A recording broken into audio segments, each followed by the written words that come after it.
Привет, друзья, с вами я, Михаил Сыркилей, и новый выпуск Nocta Live. Как обычно, по пятницам в это время мы комментируем наиболее важные события уходящей недели. Начиная с этого года мы начали комментировать и нарративы, поскольку важно понимать, почему происходят те или иные события. Нарратив, который мы слышим или на который мы обратили внимание с середины января, озвучиваемый политиками в Гагаузии, сводится к нескольким простым вещам.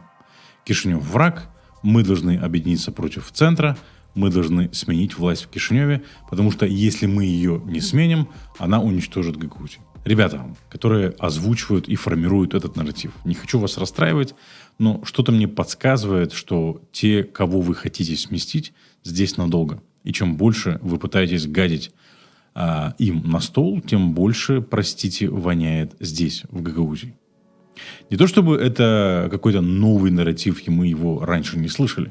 Мы слышим этот нарратив от гагаузских политиков последние 30 лет. Особенно, когда в Кишиневе проевропейские политики с сильной румынской идентичностью. Однако сейчас, после возвращения с новогодних праздников, гагаузские политики открыли новый политический сезон. Именно с этого.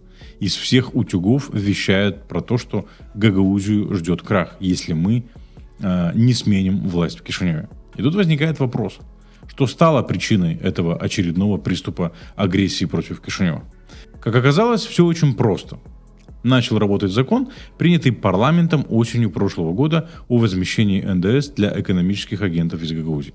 Как вы помните, этот закон предусматривает, что НДС экономическим агентам из Гагаузии будет возмещаться из бюджета автономии, а не из национального бюджета, как это было до сих пор.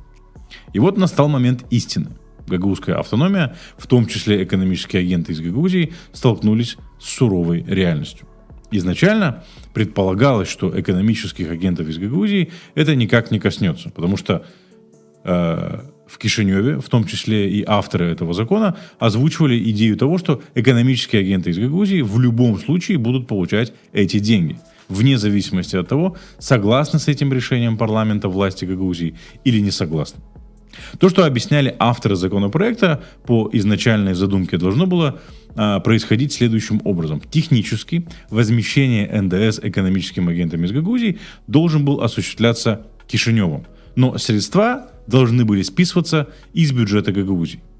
Вне зависимости от того, заложены в бюджете Гагаузии эти деньги или не заложены. А также вне зависимости от того, хочет этого исполком или не хочет. НДС от экономических агентов из АТО Гагаузия поступает в бюджет Гагаузии. Соответственно, куда поступает, оттуда и возмещается. Как мы знаем, исполком Гагаузии, состоящий в основном из предметов мебели, борцунов с падежами и содержанок, Шора, во-первых, не провел ректификацию прошлогоднего бюджета, который был на 2023 год. Исполком Гагаузии должен был сделать это, чтобы привести региональный бюджет Гагаузии в соответствии с законом, принятым парламентом, поскольку этот закон вступил в силу еще в ноябре 2023 года. И уже тогда у Гагаузии появились расходы в виде возмещения НДС. Поэтому эти расходы необходимо было заложить в бюджет. Но исполком Гагаузии не только не ратифицировал бюджет на 2023 год, но и не заложил эти расходы в бюджет на 2024 год. Между тем, со временем, судя по всему, подход Кишинева к возмещению НДС для экономических агентов из Гагаузии изменился. И Кишинев решил не вмешиваться в финансовую автономию региона и оставил это все на усмотрение Гагаузии. Что означает, что теперь от Гагаузии зависит, получат гагаузские предприниматели возмещение НДС или не получат. Кишинев перевел ответственность по возмещению НДС экономическим агентам из Гагаузии на плечи гагаузской автономии. Пусть теперь те, кто управляет автономией, думают, что делать дальше. Экономические агенты из Гагаузии, соответственно, должны теперь требовать возмещения НДС не у Кишинева, а у Камрата. Теперь настал час истины, который покажет, насколько гагаузская автономия зрелая. Либо покажет, что гагаузская автономия ни на что не годна. Люди, которые оказались у руля Гагаузии, особенно с приходом Ирины Влах, считали, что автономия, и в частности гагаузская автономия, это в основном про привилегии, но минимальную ответственность или вообще отсутствие какой-либо ответственности не только перед внешними партнерами или Кишиневым, но и перед жителями и экономическими агентами автономии. На самом деле, в нормальной ситуации, чем больше автономии, тем больше ответственности. Ты получаешь соответствующие привилегии или самостоятельность, но в то же время ты берешь на себя сопоставимые обязательства. Но гагаузские элиты привыкли так.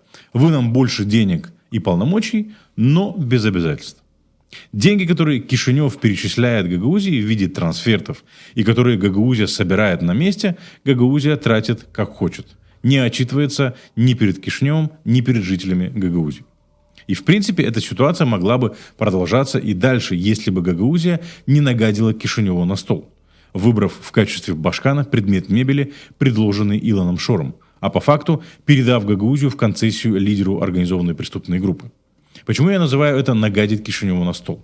Потому что Илон Шор приговорен к 15 годам лишения свободы за кражу миллиарда из молдавской банковской системы. Сторонники Шора в Гагаузии и за ее пределами не отрицают это. Не отрицают того, что Шор украл миллиард из госбюджета. Я называю это «нагадить Кишиневу на стол» еще и потому, что Шор находится под санкциями ЕС и США, а также других стран-партнеров по развитию Республики Молдова. И потому что бюджет Республики Молдова как минимум на 30% формируется из поддержки, оказываемой нашими партнерами по развитию. Эта поддержка идет на инвестиционные проекты, социальную поддержку, на зарплаты в конце концов. Международная поддержка партнеров по развитию была особенно ощутима в прошлом году, когда Россия спровоцировала газовый кризис. Можно сколько угодно говорить, что Майя Санду должна была ехать и мыть ноги Путину ради дешевого газа, но в сложившейся геополитической реальности этот мифический дешевый газ обошелся бы нам слишком дорого. В этих условиях продвигать Шора, используя при этом особый правовой статус Гагаузии, это все равно, что гадить там, где ешь, и там, где спишь.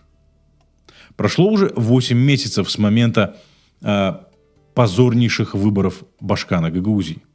Этого времени, казалось бы, достаточно для того, чтобы понять, что этим выбором Гагаузия не только опозорилась, но также то, что этот выбор будет иметь большие последствия для Гагаузии и будет стоить очень дорого Гагаузии и гагаузам. Он уже обходится дорого, и Гагаузия за него платит не только репутацией, но и деньгами. Казалось бы, гагаузским политикам, которые прокладывали Шору дорожку в Гагаузии, пора уже выйти, покаяться и признать свою ошибку. Но нам не приходится ждать этого от так называемых гагаузских политиков, ведь мы имеем дело не с политиками, а с содержанками Шора, которые будут сколько угодно кричать, что во всем виноват Кишинев. В том числе и в том, что башканом стала Гуцул, и в том, что Гагаузия не может справиться со своими обязательствами перед экономическими агентами.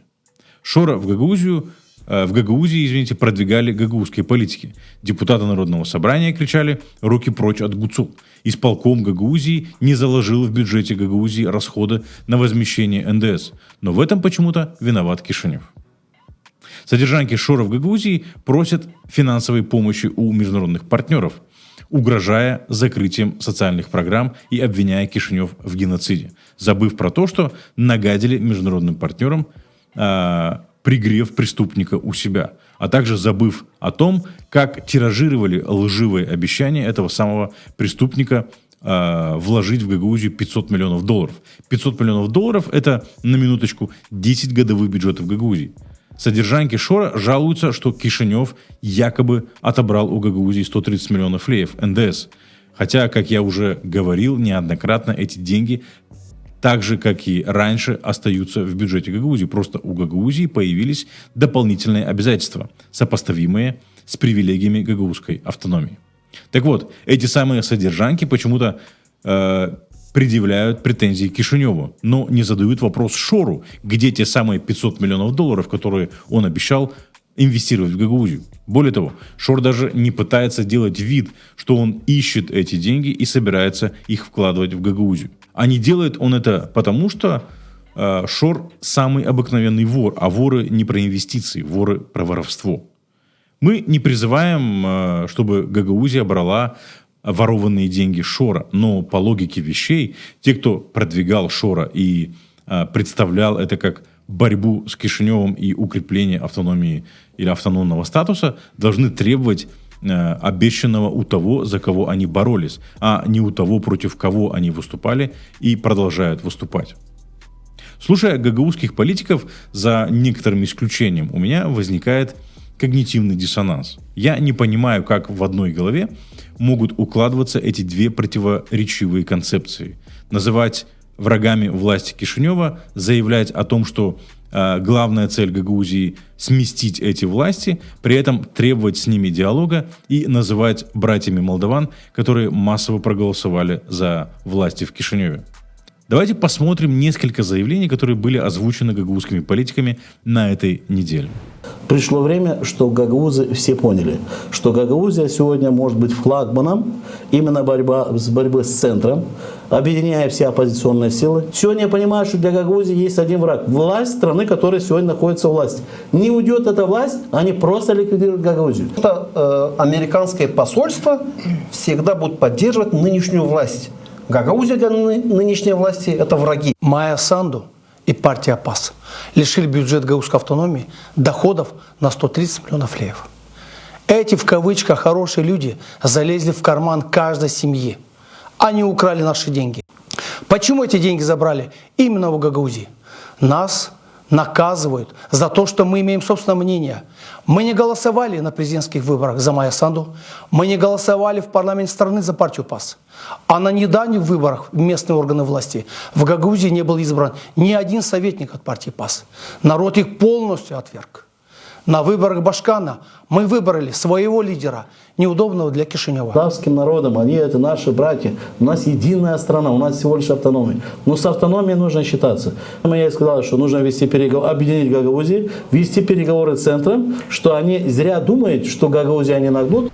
Мы выбрали наиболее яркие и противоречивые заявления, озвученные представителями гагаузского политикума на этой неделе в контексте усложнившейся ситуации с бюджетом автономии. Эта ситуация усложнилась исключительно благодаря некомпетентности, недальновидности и продажности гагаузских политиков. Вместо того, чтобы заняться саморефлексией, найти в себе причины и признать, что они своими действиями подставили гагаузов, подвели гагаузский народ и загоняют автономию в тупик, с каждым днем давая больше поводов для размышлений о том, зачем вообще нужна гагаузская автономия. Вместо того, чтобы отречься от преступника, которому они сдали Гагаузию в концессию, и признать, что именно из-за этого у Гагаузии начались проблемы, а не потому, что Гагаузия не проголосовала за Майю Санду, они продолжают защищать этого преступника. Санду и без гагаузов набрала почти 1 миллион голосов. Больше всего за всю историю президентских выборов в Республике Молдова. И поверьте, господа, гагаузские политики, 3,5% голосов в Гагаузии не повлияют ни на президентские, ни на парламентские выборы, ни на результаты референдума. Вместо того, чтобы заняться реальными проблемами Гагаузии и предложить стратегию выхода Гагаузии из сложившейся ситуации, вы разжигаете межнациональную рознь и противопоставляете Гагаузию всей стране. И обратите внимание, кто это делает. Люди без какой-либо легитимности и народной поддержки. Какая легитимность у Ильи Узуна, который по злому року для гагаузской автономии стал первым заместителем Башкана? Илья Узун представляет 150 избирателей в Русской Киселии, половину из которых Илья Узун привез на избирательные участки сам, из соседних сел, заранее прописав их в Русской Киселии. Какова легитимность у политического босса Ильи Узуна Дмитрия Константинова? И сколько человек он представляет? 290 избирателей из Ферапонтьевки, о которых он забыл на второй день после выборов? Или Николай Дудогла, который даже с ресурсами Шора не смог стать примаром города Камрад?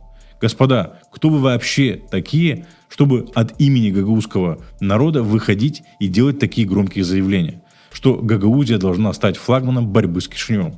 Когда вы делаете такие заявления, вы представляете гагаузов или вы представляете Шора?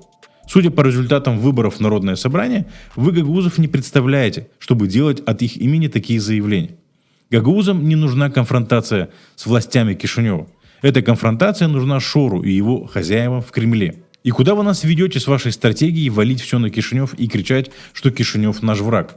Бизнесменам Гагаузии от этого лучше не станет. Бизнес ждет возмещения своего НДС и создания условий для развития бизнеса. Противостояние с Кишиневым не создает условий для бизнеса, а наоборот, лишает бизнес перспективы развития.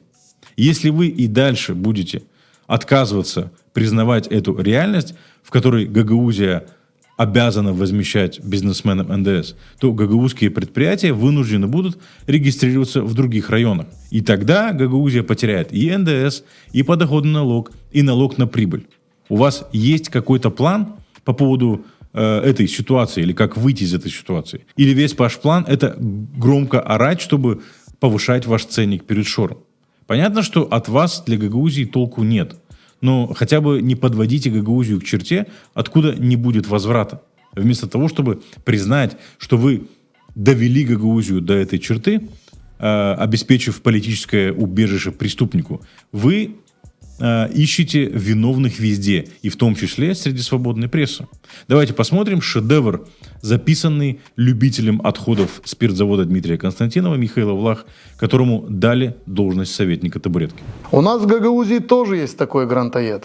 Неуважаемый Михаил Серкили. Только за прошлый год через его МПО прошло более 1,5 миллиона евро. Вы только вдумайтесь в эту цифру. За эти деньги Серкили и его портал Нокта согласны на все. Они оскорбляют всенародно избранного Башкана и депутатов. Они открыто ведут агитацию за Майю Санду и ПАС. Они не скрывают, что презирают гагаузов за их взгляды и убеждения. Но сколько ни говори халва, слаще во рту не становится. Пропаганда Серкили дала обратный результат. И если на прошлых выборах президента госпожа Санду набрала в Гагаузии 5%, то на последних местных выборах у ПАС в Гагаузии нет ни одного мэра и местного советника. Я хочу обратиться к делегации ЕС, господину Мажейкису. Если вы действительно хотите поднять авторитет Европейского Союза в Гагаузии, перестаньте финансировать эту низкопробную и откровенную пропаганду. Поменяйте тактику и просто хотя бы не мешайте нам развиваться с теми, кто не бросает нас тогда, когда вы затаптываете и душите нас. И наш вам гагаузский совет: прекратите тратить деньги на Серкили. Помогите простым людям. Пусть у Серкили в этом году не появится очередная квартира в Кишиневе. Ну, во-первых, вопрос к Михаилу Влаху и к тому, кто написал этот текст для Михаила Влаха. Вы вообще представляете, что такое 1,5 миллиона евро? 1,5 миллиона евро – это, на минуточку, почти 30 миллионов лей. Если бы у Нокта было 30 миллионов лей в год, даже если бы у Нокта были те самые 10 миллионов лей, как у ГРТ, то Нокту, в отличие от ГРТ, смотрели бы в каждом доме в Гагаузии. И Нокта производила бы разнообразный видеоконтент, в том числе и развлекательный, и познавательный, и даже сериалы, а может даже и фильмы. И Нокта уж точно справилась бы с миссией продвижения гагаузского языка и гагаузской культуры, с которой, к сожалению, не справляется ГРТ, которое Михаил Влах передал Шору в концессию. Благодаря действиям Михаила Влах ГРТ сегодня находится под угрозой, потому что Шор сделал общественную телерадиокомпанию ГРТ «Достояние гагаузского народа» суррогатной матерью для своей пропаганды и размещает там контент телевизионных каналов, которые лишились лицензии из-за откровенной и низкопробной пропаганды. Ну и что значит «не мешайте нам развиваться с теми, кто не бросает нас»? Если Михаил Влах имеет в виду Россию, то с 2015 года, когда Ирина Влах стала башканом под лозунгом «быть вместе с Россией в наших силах», Гагаузия получила от России всего лишь комплект музыкальных инструментов, баушные бабкаты, церковную утварь, ну и кое-что еще по мелочи.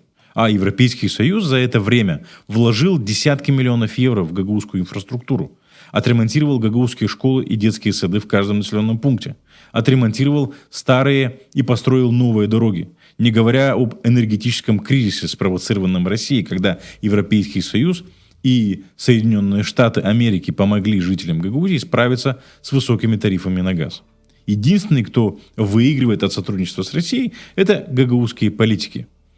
И такие, как Михаил Влах, которые не брезгуют ни отходами от спиртзавода Константинова, ни грязными деньгами Шора. Ну и насчет очередной кишиневской квартиры Михаила Серкили. Я живу в Кирсово. И это не секрет. Каждый может увидеть, как я каждое утро еду из Кирсова в Камрат на работу, и каждый вечер возвращаюсь из Камрата домой в Кирсово по одному и тому же маршруту каждый день. Мне самому стало интересно, где находятся мои кишиневские квартиры, о которых я не знаю, но о которых в последнее время очень часто слышу. Информация из кадастра доступна всем. Покажите мне, где находятся мои квартиры, в том числе и кишиневские. Мне самому стало очень интересно. Мне печально видеть, как низко пало достоинство Михаила Влах. Наши политические взгляды с Михаилом Влах могут не совпадать, и они, очевидно, не совпадают. Но это не значит, что люди, придерживающиеся разных политических взглядов, должны прибегать к распространению лжи друг против друга. Я не распространяю ложь про Михаила Влаха. И когда я озвучиваю какую-то информацию про гагаузских политиков, она имеет под собой факты. Михаил Влах начал с того, что использовал общественный канал ГРТ для сведения со мной счетов. А теперь перешел к распространению откровенной лжи. Говоря на языке Михаила Влах, это не по-мужски. Теперь говоря о презрении к гагаузам, которое мне приписывает Михаил Влах. Я живу в Гагаузии. Мог давно отсюда уехать на хорошую должность и хорошую зарплату. Но мы с супругой решили остаться здесь и работать ради позитивных изменений в Гагаузии. Организация Пилигрим Демо, которую я создал и возглавляю по сей день на протяжении 20 лет, создает десятки рабочих мест, платит налоги, обучает людей и продвигает имидж Гагаузии вопреки продажности гагаузской элиты и тому, что такие, как Михаил Влах, наводнили гагаузскую политику. Да, я осуждаю Путина, развязавшего войну против наших соседей и убивающего каждый день мирных украинцев. И да, я считаю, что Путин международный преступник. И с этим мнением, к моему сожалению, не согласны более 90% жителей Гагаузии. Но я также говорю и говорил, что гагаузские политики продажные. И те люди, которые находятся сегодня в руководстве Народного собрания и в исполнительном комитете, не представляют гагаузский народ, а представляют Шора. И то, что Михаил Влах никакой не патриот, а обслуга Шора. А вот с этим моим утверждением 90% гагаузов согласны. По-настоящему презирают Гагаузию те, кто привел в Гагаузию Шора. И день и ночь пытаются убедить гагаузский народ в том, что это самое большое благо для Гагаузии. И те, кто толкают Гагаузию на баррикаду против Кишинева и сеют межнациональную рознь в Республике Молдова, используя для этого Гагаузию. Вот кто на самом деле презирает гагаузский народ. То, что я пытаюсь донести до жителей Гагаузии, благодаря этому формату и другим форматам, которые я веду на Нокта, это то, что Евгения Гуцул в кресле Башкана, Илья Узун в кресле первого зама Башкана, Дмитрий Константинов в кресле спикера Народного собрания и Михаил Влах в должности советника Башкана – это самое настоящее оскорбление гагаузского народа. Вы оскорбляете гагаузский народ тем, что вообще решили, что соответствуете этим должностям. Вы им не соответствуете, и это знают 90% жителей Гагаузии. Занимая эти должности, вы лишаете гагаузский народ перспектив, развития. Вы ничего не можете дать гагаузскому народу, занимая эти должности, потому что у вас нет ни способностей, ни знаний. И ситуация с НДС прямое тому подтверждение. И чем дольше вы и Шор будете управлять Гагаузией, тем хуже будет становиться жизнь в гагаузской автономии.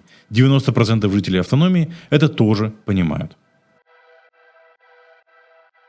Друзья, это все, что мы хотели сказать на этой неделе. Подписывайтесь на наш канал, чтобы не пропустить новые видео. Ну и, конечно, поддержите нас, если у вас есть такая возможность. Ваша поддержка дает нам силы противостоять давлению и травле со стороны гагаузских властей. Увидимся в следующую пятницу в новом выпуске Nocta Life. До свидания.